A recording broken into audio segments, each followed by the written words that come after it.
This unlucky kid gets smoked by Truck-kun and wakes up in a wild-ass isekai world packed with chaos and magic. He thinks he's just some regular dude, but deep down, he's got a hidden trait that makes him straight up immortal. On top of that, there's some mysterious magic buried inside him. But it ain't waking up on its own, he's gonna have to grind through brutal training in a world crawling with deadly beasts. The story kicks off in a medieval-style isekai world, where a high schooler named Ryo is laid out flat inside a quiet, empty cottage. The place is bare, no furniture, nothing on the walls, just 2 old books and a knife sitting on a dusty table. Ryo gets up without even glancing at them, steps outside, and takes a breath of fresh air, looking around to find himself surrounded by nothing but towering mountains stretching as far as the eye can see. He stares at his own hands, then casually whispers, "Water, come forth," and sure enough, a little ball of water pops into existence and splashes gently in his palm. All of this began a few days earlier, when Ryo suddenly woke up inside a strange white void. No walls, no ground, just endless emptiness. Before he could freak out, a calm voice reached him, and an angel appeared right in front of him, reading his mind like it was written on a board. The angel reassured him that this wasn't the afterlife, though it definitely looked the part, and said it had been years since anyone passed through. At the same time, he gave Ryo some bad news: he had died, hit by none other than the infamous Truck-kun. Ryo, somehow not surprised, accepted it without a fight and figured out what was coming next. He was getting reincarnated. In his mind, he nicknamed the angel Michael and asked him what he should do in his next life. Michael, with a laid-back smile, told him to live however the hell he wanted. Ryo had always dreamed of living a slow and boring life, and once he got the green light, he got ready to start fresh in a brand new world full of magic, named Phi. Before sending him off, Michael gave him the rundown. In the world of Phi, only about 20% of people can use magic, and lucky for Ryo, not only can he use it, he's also got the strongest compatibility with the water element. Since he asked for peace and quiet, Michael placed him in the forest of Rondo, alone in a small cottage, where he could take it easy. The angel stocked a nearby ice house with 2 months' worth of food and left 2 books inside the cottage, one about the local plants, the other about monsters. As for magic, he reminded Ryo that it's all about imagination and training. No fancy rules, no chance required. And for now, there's no danger. Michael threw up a barrier around the place to keep forest monsters out. Now, Ryo gives water magic another go, and, with a little focus, conjures up a floating ball of water. No chant needed this time, which is pretty damn convenient for a main character.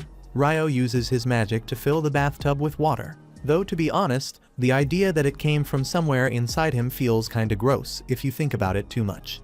The water's freezing, so he needs to figure out how to heat it up. And for some reason, he goes for the oldest, most useless method known to man trying to light a fire with sticks. He keeps rubbing and failing until he gives up, and starts thinking if there's a smarter way to get this done with magic.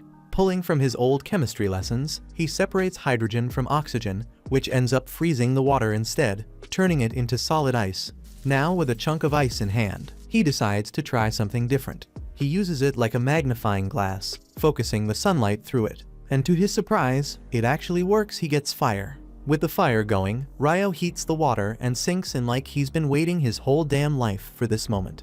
As he relaxes, everything in his mind starts clearing up, and it finally hits him that he could have just used magic to create hot water by reversing the process he used to make ice. But that's something to try later. For now, it's dinner time. While he eats, it hits him that the food stocked in the ice house isn't going to last forever, and if he doesn't start hunting soon, he's gonna be in trouble.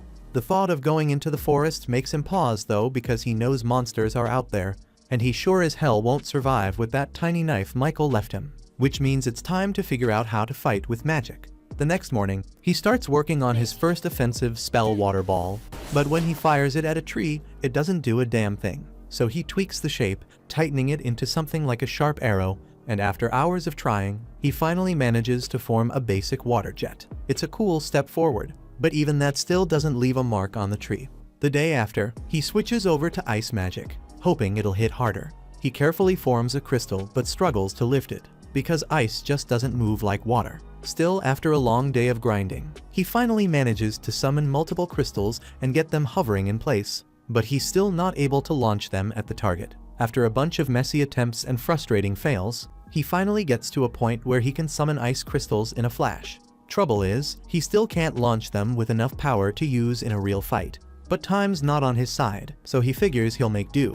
He sharpens one like a spear and heads out into the forest, hoping for the best. Down near a quiet riverbank, he stumbles on some quartz and feels like he just struck gold. If his mana ever dries up, this might be his backup to light a fire. Not long after, while picking herbs, a wild boar locks onto him and charges straight ahead. Ryo freezes in place, too scared to move, and for a second, it looks like his second life's about to be cut real short.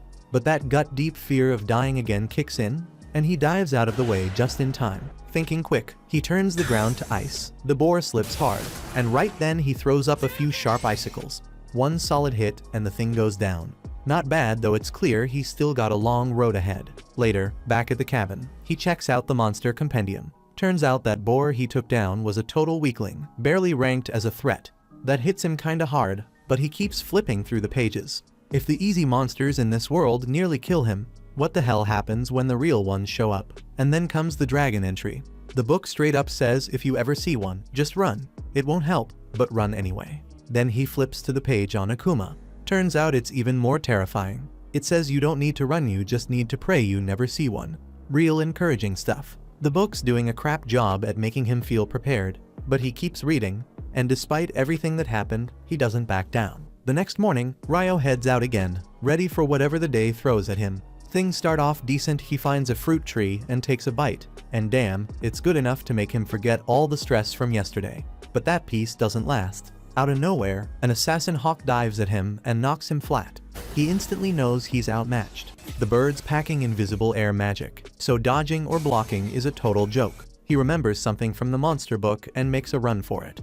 But how the hell is he supposed to outrun a flying beast? With nowhere to go, he plants his feet and fights back. Hits it dead on with ice magic, and when it crashes, he thinks it's over. As he gets closer though, the damn thing bursts out of the ice injured. Yeah, but still alive. One of its eyes got messed up, and maybe that's what makes it back off. The hawk finally flies off, and Ryo hits the ground, exhausted and grumbling that this quiet life is anything but quiet. After that mess, he tries to head home, only to realize he's completely lost. While stumbling around the woods, he spots something creepy, a Dullahan. No head, smoke pouring from its neck like it's puffing cigarettes non-stop. And it's just calmly grooming its horse. Somehow, Ryo manages to make it back. Days go by and he keeps training, fighting random monsters, catching fish, refining his water magic until it's sharp enough to slice through a mountain. He's finally getting the hang of this world. Still, every night, he heads back to that same spot where the Dullahan hangs out, not to win, but maybe to grow. There's nothing about Dullahans in his monster book, so either it's not a monster or it's too rare to be in the beginner's guide. After another rough fight, Ryo realizes he's not showing up just to prove something. He starts thinking maybe the Dullahan's been trying to help him get stronger this whole time. That night, the creature forms a sword out of ice and holds it out without a word. Ryo looks at it, gets the message, and takes it. As soon as he does, the Dullahan turns around and walks off, disappearing without a sound. The days roll by with nothing major happening, at least until that damn hawk shows up again. Ryo's out training like usual when he spots it in front of him. It's got one eye missing, so he knows right away it's the same one he fought before. Thing is, it wasn't black last time, and it sure as hell wasn't this big. Looks like the bastard evolved. The hawk charges at him with wild force, so Ryo throws up a 5-layer ice wall, but it smashes through without flinching. He stacks a 10-layer one, same result. Then he fires off an ice lancer, but the hawk dives right through it. As his walking stick drops, he grabs the sword he got earlier from the Dullahan and swings with everything he's got. It works. The hawk staggers back, comes again, but this time he drives the blade straight through it. As it crashes down, he walks up slow, looking at the thing with a bit of respect. That bird wasn't giving up easy. Took its eye again, and it still kept coming. Truth is, it pushed him to grow stronger, so in a way, he's thankful. Since it evolved just to face him again, he lets it die by his hand. After that, he moves along without knowing a dragon's been watching nearby. When it finally shows up and speaks, he's stunned he can hear it. The dragon seems relieved too, now able to use telepathy again. It asks if he's seen an evolved hawk, and when Ryo says he killed it, the dragon gets curious. Ryo shows him the sword, and the dragon immediately recognizes it as the sword of the Fairy King. That stirs more questions. The dragon asks what he did to earn that blade, but Ryo doesn't have a clue. With his curiosity satisfied, Ryo asks a few things too. They chat for a while until the dragon decides it's time to go. Before taking off, Ryo introduces himself, and the dragon replies with his name Lewin. Ryo's been living it up in this new world, having such a chill time that the angel who reincarnated him decides to check his slab again. That's when he notices something he totally missed the first time. Turns out, Ryo's got a hidden feature the last person didn't. He was born with the power of eternal youth. Meanwhile, back by the riverbank, a boy with red hair lies in the sand, looking like the next piece of this story is about to begin. Later on, Ryo starts craving seafood, so he heads down to the beach and ends up stumbling across a shipwreck. He spots a guy lying near the wreck, but after checking him out, it's clear he didn't make it. Then out of nowhere, he hears someone groaning, and for the first time since he got to this world, his eyes light up. Finally, another human. The guy's name is Abel, and he's stuck replaying what happened. Some giant octopus-looking thing attacked their ship during a storm, and next thing he knows, he's sinking fast. But when he wakes up, he's in Ryo's place, confused but alive. Right away, he gets up and starts looking around for the others. He steps outside and gets hit with more confusion, because this place looks nothing like anywhere he knows. While he's still trying to figure it out, Ryo shows up behind him. Abel's shocked, not just because he didn't sense him even though he's trained for stuff like that, but also because of how the guy's dressed. Still, he keeps it to himself for now. He thanks Ryo for saving him, and Ryo tells him straight he only managed to save one. The rest were already gone. Abel shrugs it off and says they were smugglers anyway, but before he can say more, his stomach starts making noise. Ryo tells him they'll talk over food and leads him back inside. While eating, Abel can't help himself. He finally brings up the clothes. Ryo says it's all he's got, no fabric around to make more. Abel suggests buying some but stops short, realizing maybe the guy's just broke. Ryo clears it up, says there's no one else around to buy from even if he had the money. Abel then asks if Ryo hunts his own food. He nods, points at the knife, but Ryo flexes with a bit of water magic, saying that's how he does most of it. That gets Abel's attention. Turns out only half the people in this world can use magic, and he's in the half that can't. That surprises Ryo, since the angel told him only about 20% could. Either way, Abel says he needs to head to the shore, wants to check something out for himself. While they're walking, Abel tells Ryo to let him handle the front if they run into trouble. Ryo says there's no need, but Abel insists he doesn't want to be the guy always getting saved. Ryo shrugs and tells him to do what he wants. When they get to the wreck, all the bodies are gone. Abel figures the sea or some monsters dragged them away. He thanks Ryo again, knowing he'd be in that pile too if not for him. He says he didn't find what he was looking for, and now he's thinking about reuniting with his crew. The storm must have dragged them way south, and he's got no clue which way to head. Then it hits him. He turns to Ryo and asks if he'd want to tag along. Ryo's caught off guard, and Abel adds that having him around would help him find his way back. And once they get there, he'll help Ryo land a decent job and live better. Ryo thinks it over for a while. Eventually, he agrees to be Abel's guide back to the city. Later that evening, Ryo stands by his garden, staring at the patch he spent so much time building up. There's a hint of sadness in his eyes as he thinks about leaving it all behind. That night, he tells Abel he's heading out to say goodbye to someone. The knight's clearly curious, but keeps it to himself and lets him go. At the lake, Ryo finds the knight Dullahan waiting. He tells him he's leaving the forest for a long while and thanks him for all the training. Then he draws his knife and says he's going all out tonight.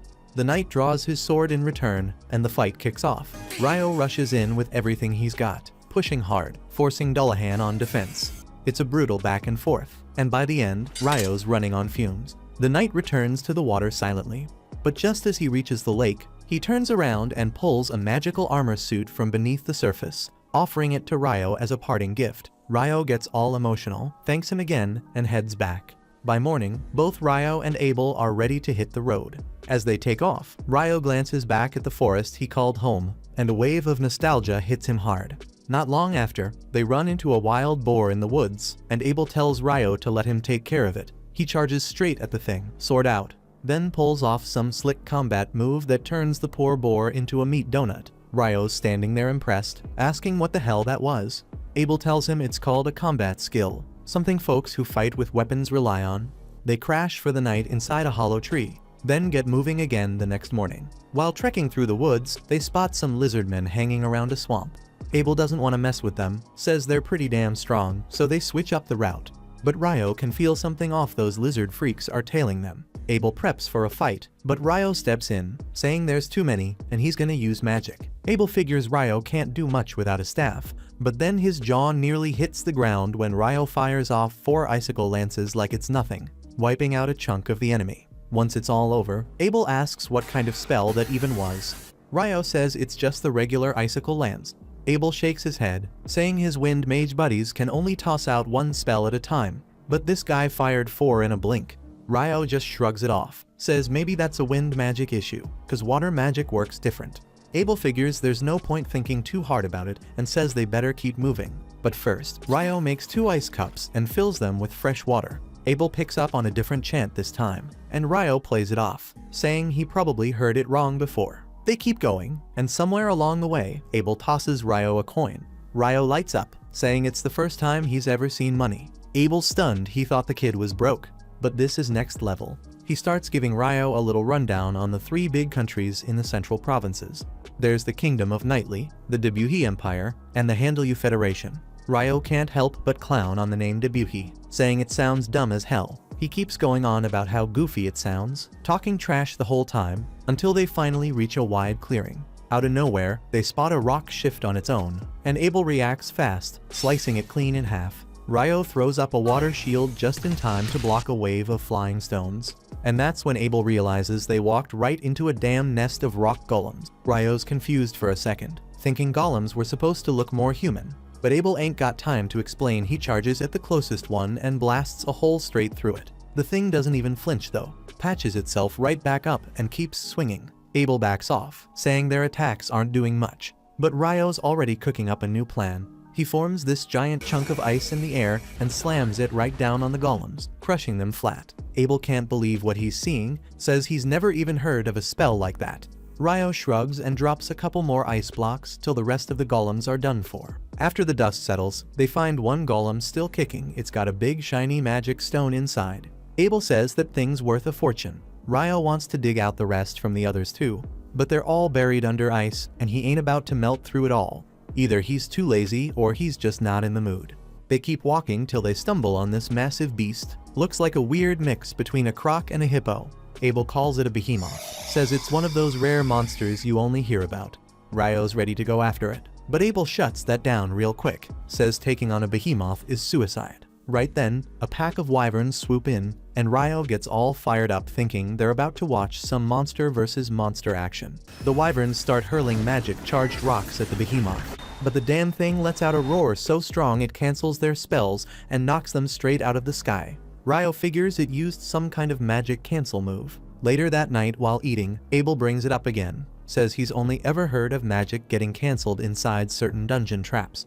That catches Ryo's interest fast. Abel mentions there's a dungeon in the city of Lune where they're heading, and Ryo gets all fired up. Pissed he didn't say anything earlier. He stares him down like he's hiding more secrets. Abel tries to shift the convo, asks if Ryo even knows about dwarves and elves, but Ryo just tells him to spill everything he's got.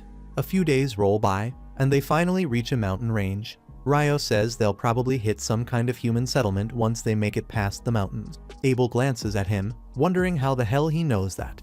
Ryo debates telling him about the dragon he met who laid out the whole world map for him. But in the end, he keeps his mouth shut and throws out some vague line about it being knowledge regular folks wouldn't get. Not long after, they hear this strange-ass noise echoing through the sky, and both of them tense up, ready to scrap.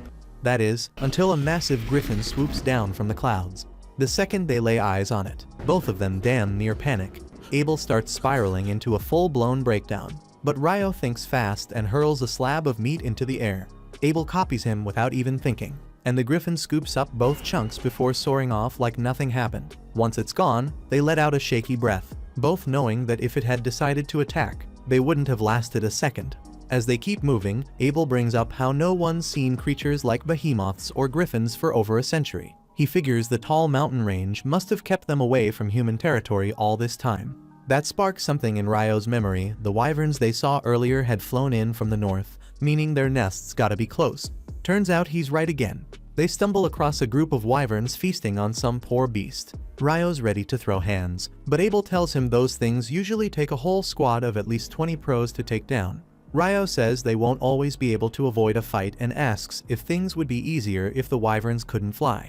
Abel says hell yeah, ground them and he'll finish the job up close. That's all Ryo needs to hear. He steps forward and throws out some dramatic fake chant before launching 4 ice lances straight into the wyvern's wings, pinning them to the dirt. Abel doesn't waste the opportunity, goes in swinging and finishes the job. But 2 more wyverns drop in out of nowhere. Ryo locks them down too, this time without chanting a single word. That makes Abel raise an eyebrow, clearly suspicious, but he lets it go for now. They scoop up the magic stones from the fallen wyverns and keep pushing north. They finally make it past the mountain range and step into the green hills, where Abel's taken aback that they not only handled wyverns but scored a ton of magic stones that'll bring in serious money once they hit the Empire. That's when Ryo suddenly wonders which country they're even headed to, saying he's fine with anything as long as it's not the Debuhi Empire. Abel tells him the Debuhi place is further north, which makes Ryo let out a breath of relief. Abel raises an eyebrow and asks if Ryo's got some kind of beef with them. Ryo says he's cool with the people and all, but the name is just way too cringe for him to deal with. Abel finds that reaction pretty weird, but whatever. Ryo then spots a road up ahead, and when he sees it runs from east to west, Abel realizes the mountain range they crossed wasn't your average bunch of rocks. Ryo notices he's thinking hard and tries to ask about it, but Abel brushes it off and points out that the road should lead them to the nearest town. Ryo lights up at the idea of finally sleeping in a real bed, and Abel tells him the town food's worth trying too. By nightfall, they reach the place, grab a meal at the inn, and Abel brings up the guild. He tells Ryo to register with the Adventurers Guild since the license works as ID, and it'll save him the tax when entering new cities. He reminds him he had to cover the entry fee with a silver coin, and Ryo claps back, asking if he's planning to log every coin he drops for a friend. That gets Abel a little embarrassed, but he keeps the lecture going. He explains how joining the guild means they'll buy monster loot and magic stones from him at a decent price, since only alchemists know how to work that stuff right. Ryo gets curious and wants to ask more, but the waitress shows up with his food, cutting him off, and when he sees what's on the plate, he freezes. He stares at the plate of curry, stunned it even exists here, because even in isekai anime, the hero has to go through hell and back to craft a good one. He was kinda looking forward to that journey too, but this one smells perfect, tastes just as rich and nostalgic as the one he had back in Japan. Before he knows it, the plate's clean, and he's ordering more without hesitation. The next morning, Ryo won't shut up about the curry, going on and on about how damn good it was, teasing Abel for hiding such gems from him. He jokingly tells him to spill all his secrets, which freaks Abel out for a second, though Ryo's just hoping he'll talk about the best dessert spots in town. Abel nervously says he's not into sweets and walks off, leaving Ryo wondering why he's acting so weird. They get back on the road, and before long, they arrive at Lune, a town surrounded by golden wheat fields. As they approach the gate, a guard named Nimmer spots Abel and nearly freaks out, saying he was reported missing months ago. Abel brushes it off, saying a lot happened, but he's back thanks to Ryo. Nimmer shakes Ryo's hand with genuine gratitude before pulling Abel aside to catch up. Once inside, Abel suggests they head straight to the guild. With Abel vouching for him, Ryo can skip some ranks right out the gate. Normally, newbies start at F rank, but if someone B rank or higher recommends them, they can jump to D rank from the start.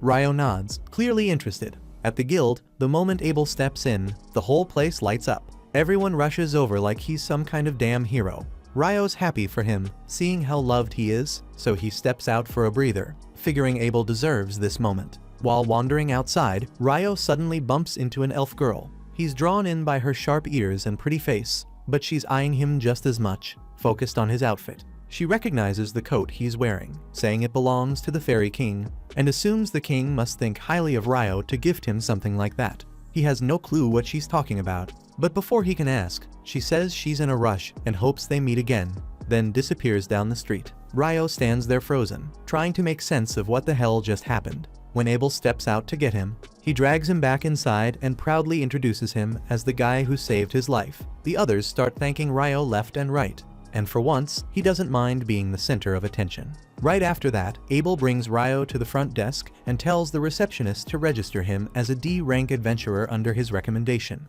The receptionist freezes for a second, shocked that someone from Abel's squad is vouching for another person, since that's never happened before.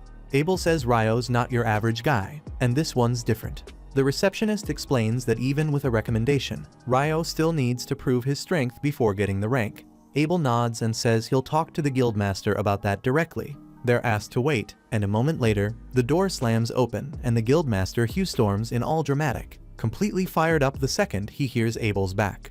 Abel quickly introduces Ryo and says he wants him to take the rank up exam. Hugh says they can't just bump someone up without testing their strength, but Abel hits him with a straight face and says Ryo's even stronger than him. Hugh nearly laughs in disbelief till Abel drops the bag of magic stones on the table. Hugh stares at the pile and loses his damn mind. That much magic means they didn't just fight one or two wyverns. They cleared out enough to wipe a kingdom off the map. Abel casually tells him not to panic, since they hunted them all south of the Malefic Mountains, so the danger's already dealt with. Ryo gets curious about that mountain's name, wondering if it means anything, and Hugh's reaction says it all. He says no one comes back after crossing the Malefic Range, not even top-tier adventurers unless they've got a damn good reason. The idea that Ryo and Abel made it through is unreal to him, and without wasting another second, he bumps Ryo's rank up on the spot. Right then, Abel's old crew barges in, and things get emotional fast. They'd pretty much given up hope of ever seeing him again. Hugh gives them space to reunite while he steps out with Ryo to finish the registration. As they walk, Abel calls out and tells Ryo to wait for him at the front desk after he's done, saying he's got something special to show him. Once that's settled, Hugh leads Ryo to his office, telling him that Abel's crew, the Crimson Sword, is one of the strongest and most well-known parties they've got.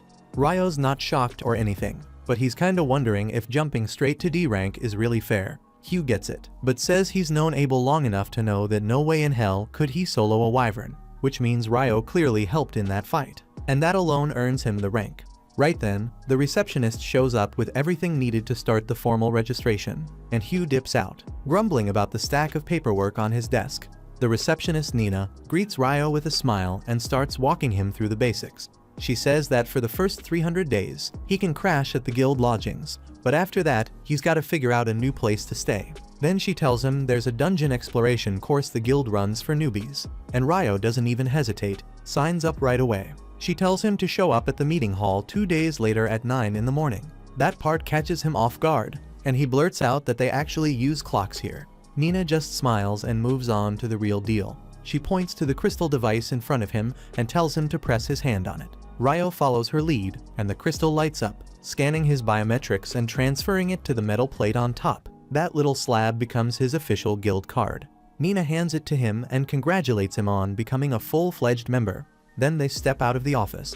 Abel's waiting and says he wants to treat Ryo to some new clothes and maybe a staff, calling it his reward for sticking with him this far. Ryo's cool with the clothes, but the staff part throws him off. Abel explains it's standard for mages, but Ryo shrugs and says he's fine without one. He can already cast magic just fine, and when it comes to close combat, he's got a sword. Abel raises a brow and asks where the hell that sword even is, and Ryo casually points to the little knife he's been carrying. That's when Abel really starts to question reality, but Ryo brushes it off, saying there's something way more important than gear right now. He needs solid info about how this world works before anything else. Not long after, he figures out that the hours, days, weeks, and months in this world run exactly like back on Earth, and they even use the metric system to measure stuff. At this point, he's convinced someone from Earth must have shown up way back and flipped the whole setup, which explains all the familiar things around here. Right then, Abel shows up from the store after covering what Ryo bought, then tells him the real fun hasn't even started yet. He drags him to a massive impact with his guild buddies, all throwing a party for his safe return.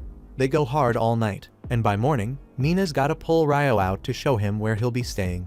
She brings him to a room already housing 2 rookie adventurers.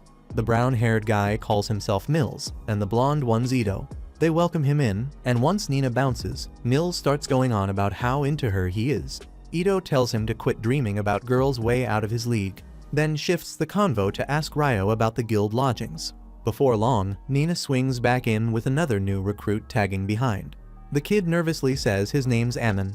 He looks pretty young, so they ask his age, and he says he's 16. His parents just passed, so he's diving into adventuring to survive. Nina tells them to make him feel at home and tells Ryo to meet her in the hall with Ammon the next day. Meanwhile, Abel's filling in his crew on what he's seen Ryo pull off using magic with no staff, freezing wyverns, and wiping things out with ice. One of them, Lynn, ain't buying it. She starts dropping logic about how magic doesn't work like that with range and placement.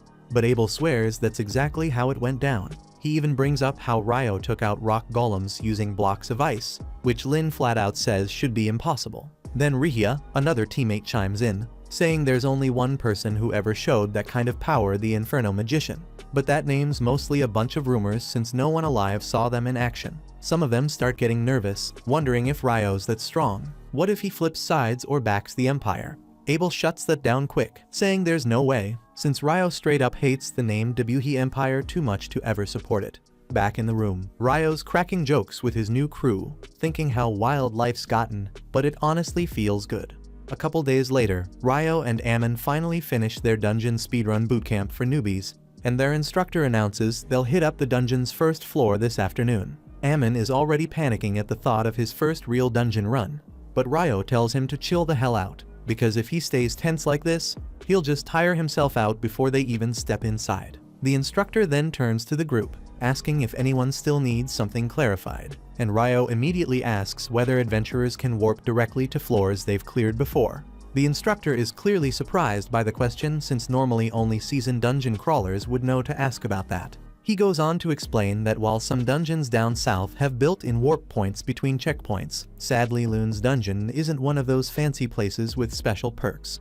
After that, the instructor leads all the rookies straight to the dungeon, which happens to sit smack dab in the city's center. He mentions that the whole city was literally built around the dungeon itself, adding that every few years monster numbers inside suddenly spike, sometimes even sending monsters flooding to the surface. He goes on to reassure the nervous rookies by explaining how the huge walls around the dungeon exist solely to protect regular citizens from monster outbreaks, and quickly adds there's no need to worry about any monster waves popping off anytime soon.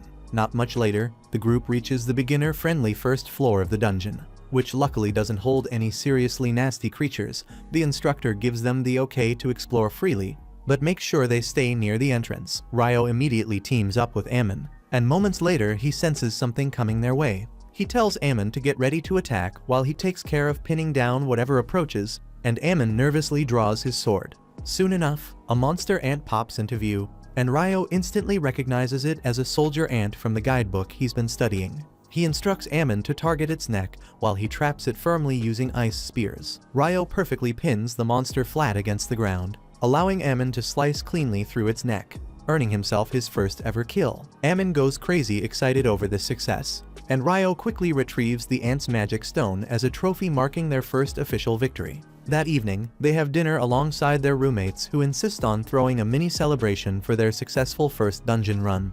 Their roommates seem genuinely impressed that the duo managed to handle a soldier ant right out of the gate, but Ammon modestly insists he merely delivered the final strike after Ryo had the ant completely locked down. He then enthusiastically mentions how eager he is to get back to the dungeon tomorrow, although he openly admits he's still feeling pretty uneasy about the idea of trying to explore alone. Ryo offers to go along since he's also itching to check out the dungeon down to the third floor, saying it's shady as hell that they ran into a tougher monster from a lower level roaming around on the first, especially after their instructor made that sound like it rarely ever happens. Ito joins in, mentioning he's heard some recent gossip about soldier ants popping up around floors 1 and 2 lately, and none of the boys have a clue what the hell that's about. Right then, Abel casually strolls in and explains that soldier ants can dig tunnels to climb up from deeper levels. Nils and Ito completely freak the hell out, realizing the town's #1 adventurer just appeared in front of them out of nowhere. Ryo as usual just greets his buddy casually, giving zero craps about Abel's fame. Abel teases him by asking the guys to watch over Ryo since he seriously lacks common sense. Nils jumps straight up, saluting Abel with maximum enthusiasm and blurting out that he's his biggest fan. He passionately announces his ultimate dream of becoming a legendary adventurer just like Abel someday. Eagerly asking for the honor of shaking his golden hand, Abel gladly gives him that handshake, advising Nils with a smile to chase his dreams, but reminds him seriously that surviving should always stay top priority. Ryo bluntly asks Abel why he's hanging around here at this hour, and Abel replies he literally just got back from his latest mission. Before Abel can even finish speaking, his entire party suddenly storms in, the girls clearly pissed that Abel came here instead of reporting straight to the guildmaster like he's supposed to. Abel tries desperately explaining he was only giving some rookie adventurers helpful tips, but Lynn isn't buying his crap at all and instantly orders Warren to drag his ass out of there. Warren effortlessly hoists Abel onto his back while Abel starts whining exactly like a damn toddler. Meanwhile, Lynn suddenly shoots Ryo a sharp, jealous stare. Ryo awkwardly asks what the hell she wants. prompting the priestess Rihia to quickly snap Lin out of it and politely apologize to Ryo for their rude interruption. As they leave, Ito and Nils totally lose their minds fanboying over Abel's party. But Ryo honestly can't wrap his head around why everyone thinks that crew of clowns is so amazing. At the same moment, Rihia gently scolds Lin for glaring at Ryo in public. But Lin insists she was simply curious because Abel never shuts up about Ryo's magic lately. Rihia admits she's also interested to finally see Ryo's real abilities in action, and Abel reassures them all they'll get their chance very soon. Next day, Ryo and Ammon go back into the dungeon, this time running into a pack of monster dogs. Ryo easily pins down all the beasts again with his ice spears, while Ammon impressively shows off his sword moves by personally cutting down a couple of the monsters himself. Later during their short break, Ryo comments that Ammon's sword style weirdly reminds him of Abel's technique. Ammon clarifies he learned swordplay from some old dude named Kiro, who trained at a famous swordsmanship academy back in the capital. Hearing that, Ryo immediately figures Abel must have trained under that same academy, and he seriously sees real potential in Ammon now, believing the kid might genuinely become a ridiculously strong swordsman someday. Ammon's pretty impressed Ryo knows so much about swordsmanship despite mainly being a mage. Ryo just shrugs it off, casually mentioning he did some training with an instructor for a bit before eventually figuring out his own fighting style. He notes that Ammon's current sword technique looks exhausting as hell physically, though it's also super reliable, suggesting he just needs to boost his stamina. Ryo recalls Abel getting up at sunrise every single morning during their travels to practice sword forms, pointing out that even talented guys gotta bust their ass to improve. Ammon instantly gets hyped up by this, promising he'll work even harder to become strong, and Ryo gives an approving nod. Next morning, Ryo heads over to the library and is blown away by how freaking huge the place is. He asks the librarian where he can find some books about alchemy, and she leads him to shelves filled with beginner manuals. Overwhelmed by the sheer number of choices, Ryo figures he needs fresh air to clear his head. But just as he steps out, everything suddenly turns pitch black as a total solar eclipse covers the entire city in darkness. Ryo stares up at the sky in disbelief, barely able to grasp what's happening around him. Moments later, he realizes something weird as hell went down. Everyone around him completely vanished, leaving him all alone in a creepy, unsettling silence. Suddenly, he senses danger rushing at him from behind. Trusting pure instinct, Ryo spins quickly, summoning a solid ice barrier just in time to deflect a powerful burst of flames. He tries to figure out who just tried roasting him alive. Then he notices a terrifyingly attractive demon lady strolling toward him, looking like she stepped right off a Hollywood action set. She grins confidently, clearly amused to find a random human stuck inside her domain, definitely planning to kick his ass. Ryo immediately realizes he's facing a genuine demon, and he's absolutely positive she's the strongest opponent he's encountered since arriving here. He briefly considers running for it, but quickly sees there's no realistic way he'll escape from this weird dimension, no matter how fast he moves. Gritting his teeth, he accepts fighting is his only option now. Instantly, he creates multiple ice barriers surrounding himself just as the demon unleashes another devastating wave of fire. His barriers hold firm against the flames, but then the demon suddenly changes strategy, firing off an invisible wind bullet that effortlessly pierces Ryo's ice shields, only to harmlessly bounce off his robe. The fiery demon lady stares in disbelief, completely confused how a human's cloak just blocked her attack. But after taking a closer look, she quickly recognizes Ryo's cloak as the Fairy King's robe, realizing immediately he must be a mage with real power to own something that rare and survive her attacks. She decides she'll simply cut him down with her sword instead of wasting time with magic. Meanwhile, Ryo knows he's in deep trouble if she gets close, and prepares himself mentally for the toughest fight of his life. Ryo summons his ice sword too, bracing himself defensively as the fierce demoness rushes him with full force. She's insanely fast, forcing him into frantic evasive moves as one vicious slash barely misses his face. Spotting an opening, he strikes back with a hailstorm of frozen spears, but she effortlessly sidesteps every projectile, too busy having fun to notice the solar eclipse slowly fading. At the same moment, Ryo figures she's enhancing her speed using wind magic. Then she suddenly launches herself straight at him, trying to end the fight in one deadly blow. But Ryo easily deflects her strike, realizing that despite her blazing speed, her sword skills aren't nearly as brutal as those hellish lessons he went through fighting that headless knight. The demon pauses in shock, genuinely amazed by Ryo's abilities, demanding to know who the hell this human is to wield both the Fairy King's robe and blade. Losing patience, she forms a blazing fireball to burn him alive.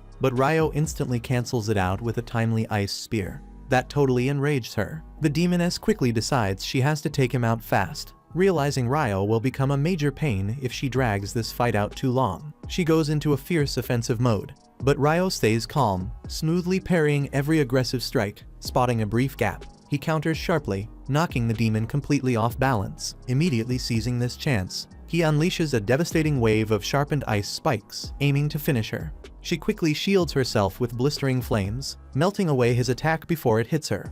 But as Ryo's relentless assault ramps up, she's forced to summon thick stone walls as extra defense. Ryo adapts fast though, changing his approach by launching slicing jets of high-pressure water, effortlessly cutting through the rocky barriers and landing multiple hits on her. Stunned that Ryo's magic is actually injuring her, the demoness is luckily saved by the dense smoke clouding his vision. Sensing a perfect opportunity, Ryo charges forward ready to land the finishing blow, but she desperately leaps ahead, blocking his strike head-on.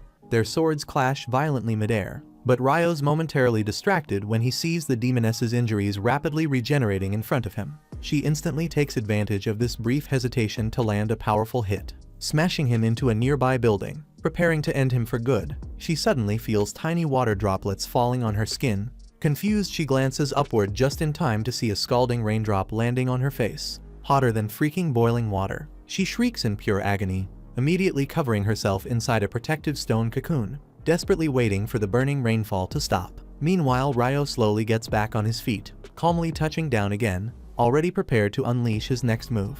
Without warning, the demoness explodes into a furious blaze, violently blowing apart everything nearby. She slowly marches towards Ryo, murderous intent radiating off her. But right then the eclipse starts fading away. Sunlight brushes against her blade, shattering it into nothing. She stops dead in her tracks, clicking her tongue in frustration, bitterly stating they'll have to settle things another time. Ryo mocks her, telling her to hurry up and piss off already. Surprisingly unbothered by his attitude, the demon casually introduces herself as Leonore and asks for his name. Ryo reluctantly responds, clearly signaling he couldn't care less about chatting with some demon. Leonore is intrigued that Ryo obviously knows exactly what she is, making her instantly regret screwing around instead of killing him outright. She warns that someday they'll have their rematch, though another demon might cross his path first, telling him not to die to some weakling, because when she returns, she'll be far stronger and definitely won't hesitate to finish his ass off. A chill runs down Ryo's spine hearing that, but just then, the eclipse disappears completely, and reality snaps back to normal, leaving no trace of their chaotic fight. Feeling shaken, Ryo decides to just buy his books quickly and get some rest. He heads straight to the bank, cashing in on the hefty stack of coins earned from selling all those wyvern magic stones. Afterwards, he swings by the dorm hoping to check in with his roommates, but when he realizes they're not around, he's just about to leave when he spots them being cornered and harassed by a group of douchebag adventurers.